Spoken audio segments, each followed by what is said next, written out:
welcome to the podcast, Coffee with the Kensington, where each month we discuss all things related to seniors, their families, and caregivers. My name is Brenda Moynihan, and I'm the Director of Marketing and Outreach here at the Kensington Assisted Living. I'm your host for this podcast. My guest today is Patti Dave, Elder Care Attorney. And today we're going to be talking about successful aging on this topic. And before we chat, I'd like to give you a little bit of information about my guest, Patti. So Patti is a partner with the law firm of Commer, Bave, and Chacon. And Patti is an estate planning, elder law, guardianship, and special needs planning attorney, and so much more. Welcome, Patti. Thank you, Brenda. Nice to be here. Sure. So let's get right into it. The topic of successful aging, and we could talk about this for hours, but we want to give our listeners just a little brief overview and some things to talk about. So as an elder care attorney, right, the topic of successful aging, what does that mean coming from your perspective? Okay. Yeah, this is a really exciting topic and it's booming. It's just booming. But it is traditionally a multi-dimensional concept relating to the ability of functionality into your older years. How do we function in our older years? Initially, I think it was much more focused on preventing or dealing with disease. It has now expanded way beyond that. So beyond controlling disease, we are now looking at our overall wellness of mind, body, and spirit, and how that wellness not only helps us fight disease, but it results in a much more fulfilling life. We're not buying into the ageism anymore, that just because you're older years, that means that you are unproductive, irrelevant, not well. That is really passing away. And there is a bunch of energy out there to look at this from every perspective. Is it safe to say that also includes doing some proactive things? Oh, absolutely. Right? And the basics really, Brenda, are the things that we've heard. Oh, you hear all your life. The sleeping.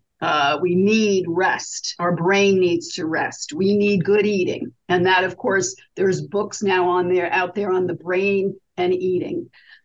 Tons of them, and things that you can do to help your cognitive function.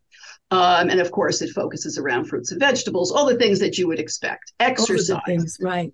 All the things you would expect. And these are all, you're talking about, these are the key elements of successful aging?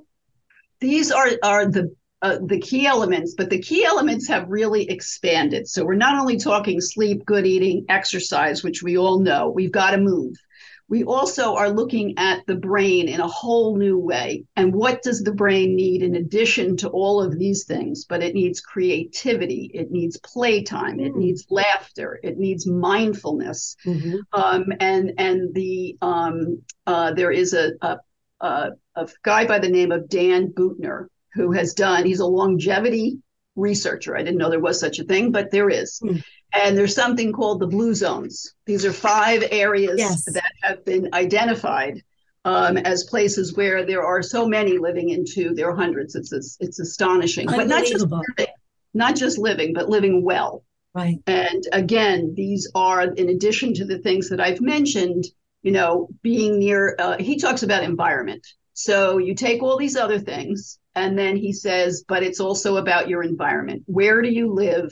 Do you have social supports? Do you have all of the things that encourage the types of things we're talking about, where movement, and of course, your purpose. The benefit of aging, right, Brenda, is we have wisdom. We have wisdom, and now you're going to use that wisdom. You're not going to worry about what everybody else's expectations of you are, and you're going to try to find your joy in life. And some of those things involve, obviously, the wellness, and other things say, live with some curiosity, do something new, even if it's an exercise class or something that you've never done before that you can challenge yourself with. And these are all things that have made for this incredibly successful 5 blue zones. is, Right. and it's also a lot of community support. People support Right. each other. They give back, in addition to the eating and the All exercise, the the other good movement stuff. throughout the day. And the outcomes are it's not guesswork. This is really Right. happening. This Right. is really happening, and nature's hugely important. Well, it's interesting. You touched upon the socialization aspect. We all saw that with COVID, where you had seniors that were so isolated and they cognitively, physically declined Yep. so much. So it's proven, absolutely proven, that importance of laughter, the socialization. And you had mentioned the blue zones. We have a physician that he's a naturopathic physician, Dr. James Rouse, and we've had him on. We've done several events with him. He's fabulous. He talks about that also. When you touched upon it, purpose, you need purpose. And he gave the example of a woman. I think she was 102, and every morning she had purpose. She went to her garden and she weeded the garden. That was purpose. That was Purpose. part of, as you just said, the successful aging, purpose, the socialization, eating healthy, all of that. It can't be just one thing. You can't just say, well, I'll eat my fruits and vegetables and that'll be enough. It's not, right? Exactly. And exactly, Brenda. And I love the garden example because these can be small things. They Right. bring you joy. You need to bring joy in your life, right? I mean, that's the thing that we all need to go towards, because when we don't have joy in our life, there's depression, and Right. and depression, of course, adds to poor eating and no energy to exercise, all of those things. So absolutely. And it can be small steps. It doesn't have to be huge steps. It can Right. be just trying something you haven't done before. If you've always thought about, this particular, go take a quite, some new exercise, Right. or go to a cooking class, or I'm interested in a poetry class. I've always wanted to be better at reading poetry. But and the same with your diet, Brenda. You can make small changes like drinking water. I discovered the benefits of drinking consistently. You're supposed to be half your body weight in ounces is the Right. amount. So, and you do it throughout the day, and it makes a huge difference, and it also affects your cognitive Right. function.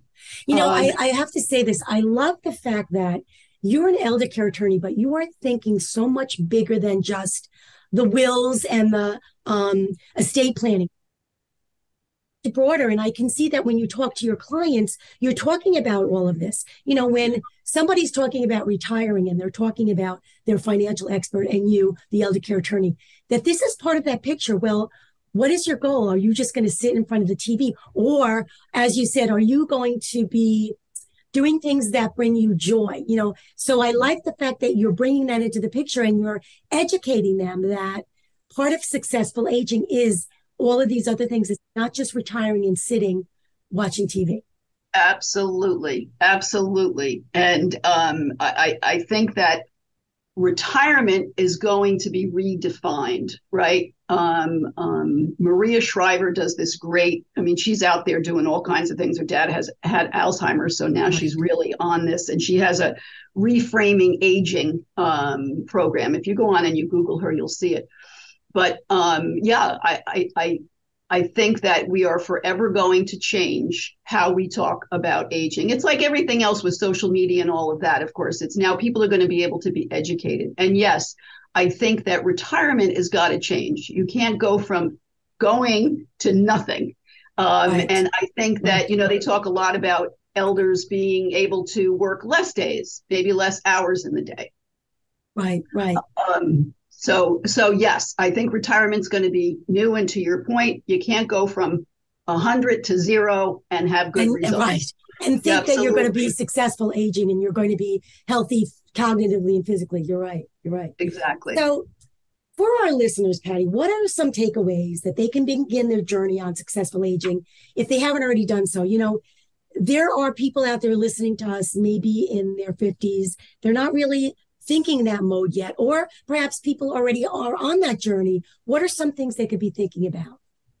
Yes, I would like to just recap some of the things, which is don't overwhelm yourself. If you feel like you're not on the right path to successful aging because of whatever, and I suffer from too much busyness with work and fitting in that exercise. But you do have to prioritize, I think, as you start to age. I mean, you really have to make your wellness a top priority for yourself, no matter what else. And I know that can be extremely difficult on top of work and other family. But start small. Start with the water. Start with adding some more fruit and eliminating some refined sugar out of your diet. And don't buy into the fact that your expectation, because you're aging, is going to be that you're not going to be well, and it's a foregone conclusion that these things are going to overtake you, and you might as well give in. And be curious. If you have a creative side, everybody has a creative side. Use that. Even again, something small, whether it's drawing or something that will give you mindfulness and relaxation and purpose. And I think give some thought to what your purpose, if you're thinking about retirement, what other things would you like to do in your life, and what would really give you joy? And focus on those things, because this is your opportunity. As Jamie Lee Curtis says, if not now, when? If Right. not me, who? Right? So Right. this gets to be our time to really hone in and get it done. Right. Thank you.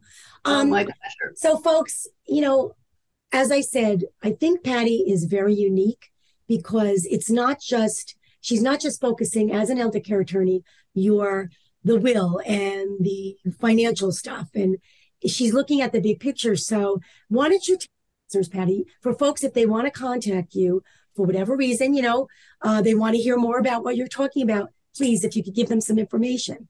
Sure, absolutely. Well, my main number for my office is 914-633-7400. And my email is pbave, that's B as in boy, A, V as in Victor, E as in Edward, at kbcattorneys.com. Perfect. And folks, again, we'd love for you to contact Patti for more information. If you'd like to contact, we are here 7 days a week, 914-390-0080, or please feel free to go to our website at www.thekensingtonwhiteplains.com. Thanks for listening. Have a wonderful day.